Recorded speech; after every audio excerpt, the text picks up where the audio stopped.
Merci, je n'ai pas de mots.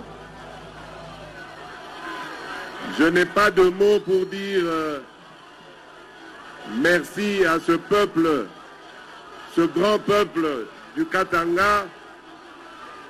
Merci Nabino pour cet accueil inoubliable. Je suis venu dans le cadre de la campagne pour vous proposer un contrat. Ce contrat consiste, le 20 décembre, à me renouveler votre confiance. Et moi, à mon tour, je vais consolider et développer les acquis que nous avons déjà obtenus durant le premier mandat.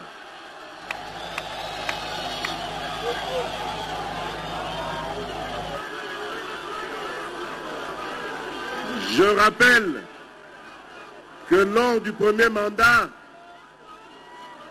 nous avons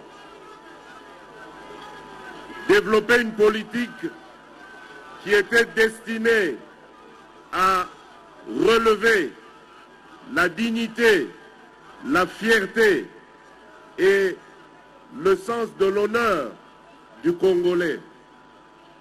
Nous avons redonné aux Congolais la fierté de pouvoir accéder à l'éducation de base de manière gratuite. C'était ce que nous avons appelé la gratuité de l'éducation.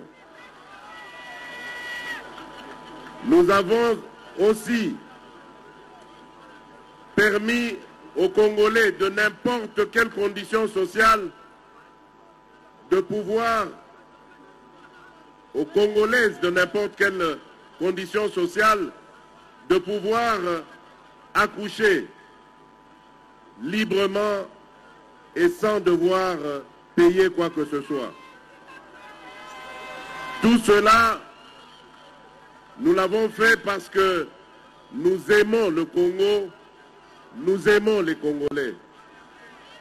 Nous avons lancé la politique de 145 territoires, celle qui consiste à développer notre pays à partir de la base.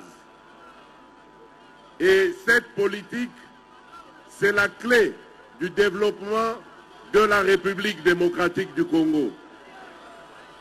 Grâce à cette politique, nous allons créer beaucoup d'emplois parce que nous savons que ça, c'est l'un des grands soucis de notre population, surtout les jeunes. Ils ont besoin d'emplois et grâce au programme de 145 territoires, nous allons pouvoir créer des millions d'emplois. Je tiens à vous dire que lorsque vous allez me renouveler votre confiance, le 20 décembre de cette année, lorsque vous me renouvellerez votre confiance, je vais m'activer à continuer ce que nous avons commencé avec les jeunes, à continuer à construire des universités nouvelles, à continuer à garantir l'éducation à tous les jeunes, de quelque condition sociale qu'ils soient. Je m'engage à créer des emplois pour ceux qui ont terminé leurs études, leur formation. Ils vont pouvoir, grâce aux politiques que nous avons mises en place, grâce aux institutions telles que l'ANADEC, telles que le FOGEC, telles que le FPI qui est là pour accompagner dans le financement des petites industries, le FOGEC pour garantir les emprunts et la création d'entreprises, l'ANADEC pour accompagner les entrepreneurs dans leurs projets. Nous allons créer des millions d'emplois. Il y a un secteur dans lequel nous nous sommes appesantis et nous voulons davantage développer ce secteur, c'est celui de l'agriculture. Nous avons longtemps négligé ce secteur dans notre pays. Il n'y a pas eu de politique digne de ce nom qui ont permis de développer ce secteur porteur de beaucoup d'emplois, de richesses et de possibilités. Nous avons donc mis en place la politique de l'agenda de transformation agricole.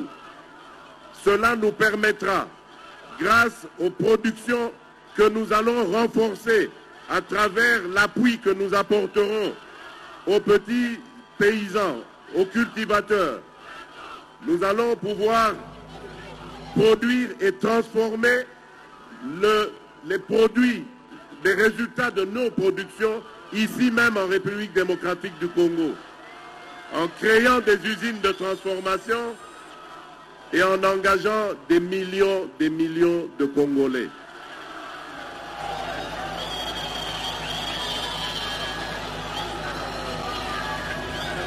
Bana mboka Congo, bana mboka Lubumbashi. Nalingi naloba na bino boye.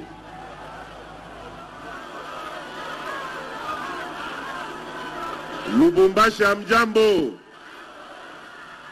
Amjambo. Nalingi naloba na bino boye. Mboka na biso ezali mboka monene. Mboka ezali na espoir. Mboka bato nyonso ya mokili bazali kotala. Bazali kozela Congo etelema. Congo elakisa nzela. Congo etombola ba mboka misusu oyo ezali na kati ya Afrique.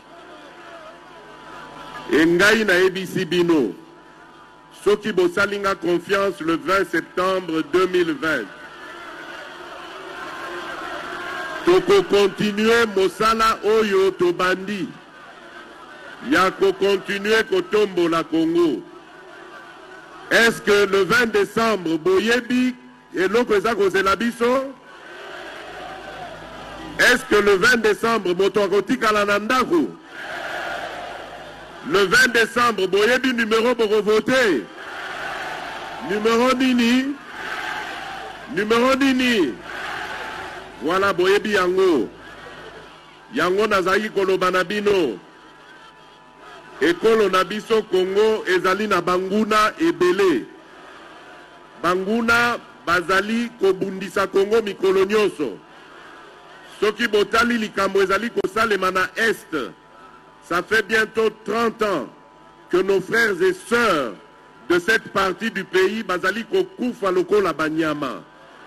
Et personne na communauté internationale azali kotombola mosapi po asilisa makambo wana. Il n'y a pas eu de Congolais valable pour na kotelemela banguna wana. Depuis 2022, na telemeli bango na lobi, ça suffit. Plus jamais ça na Congo. Na lobi na banguna ya Congo. À partir ya leader na bango. Oyo boyebi est bien.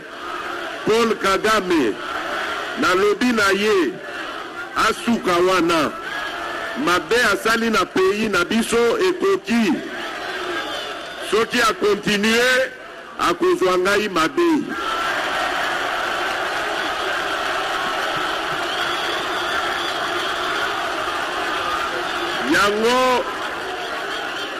Yango nalobi na bino bana Congo bosunga ngai parce que sans votre appui, sans votre soutien, tokolonga bitumba wana te. Bitumba ezali makasi. Mais monguna abangaka eloko moko tango peuple congolais etelemaka likolo. Soki totelemi bakokoka eloko moko te. Bokeba na banguna bakomi changer stratégie. Liboso bazalaki ko attaquer biso via la rébellion, le col a na lelo na M23, mais le col a meli pema, bayebi que tozali na ba élection, bazui ba candidat na bango sikoyo. Bazana ba candidat na bango. Ba candidat na bango bakoya pe awa. Bakoloba na bino pe amjambo. Ba candidat na bino bakosema pe na Swahili awa. Bakoloba na bino Katanga ni yetu. Meboke bana banguna. Potango bazalaka na Katanga. Basalaka eloko moko te. Lelo tozali na bana mboka ya solo solo. Tozali na ba gouverneur lokola Kiabula. Kiabula asali stade na ye mokote. Kiabula asali société de transport privé te. Kiabula abomi SNCC te. Tango Kiabula ye biloko wana nyonso ebandi kotombwama. Parce que alandi vision oyo na pesa kiye. Ya kosale la peuple ya bana Katanga. Soki bokei na Lualaba. Bokokuta mama Fifi Masuka. Azui vision. Ya kotonga aéroport. Dans la capitale mondiale du cobalt. Alors que ba oyo bazalaki awa. O bazalaki kolobana bino Katanga ni yetu. Basala eloko mokote. Zéro. Au contraire, balandi tina ba petit commerçant. Bakomi koboto la bango tina ba tomate tina ba makala.